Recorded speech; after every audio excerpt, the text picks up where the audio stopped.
இதயம் wishes you a very happy new year.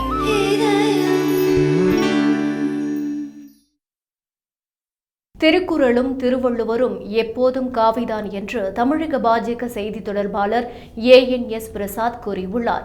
கன்னியாகுமரியில் நடந்த விழாவில் பேசிய முதல்வர் ஸ்டாலின், திருவள்ளுவர் வெறும் சிலை அல்ல, திருக்குறள் வெறும் நூல் அல்ல, நம்முடைய வாழ்க்கைக்கான வாளும் கேடயமும். அது நம்மை காக்கும், நம்மை அழிக்க வரும் தீமைகளை தடுக்கும். நம்மை மட்டுமல்ல, காவி சாயம் பூச நினைக்கிற தீய எண்ணங்களையும் விரட்டி அடிக்கும் என பேசியிருந்தார். இதற்கு ANS பிரசாத் கண்டனம் தெரிவித்துள்ளார். இது தொடர்பாக அவர் வெளியிட்ட அறிக்கையில், திருக்குறள் முழுவதும் அறம், பொருள், இன்பம் என இந்துத்துவ கருத்துக்களை தான் திருவள்ளுவர் பேசியுள்ளார். திருக்குறளின் ஆன்மாவே ஆன்மீகம்தான்.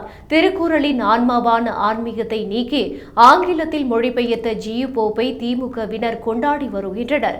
கன்னியாகுமரியில் சுவாமி விவேகானந்தர் நினைவு மண்டபத்தை அமைத்த RSS முன்னாள் பொதுச் செயலாளர் ஏக்நாத் ரானடே தான் 1973 ஆண்டில் நினைவு மண்டபத்திற்கு அருகே உள்ள பாறையில் திருவள்ளுவர் சிலையை வைக்க வேண்டும் என்று தமிழக அரசுக்கு கோரிக்கை விடுத்தார். அதைத் தொடர்ந்தே 1975 அன்றைய திமுக அரசு திருவள்ளுவர் சிலை அமைக்க தீர்மானித்தது.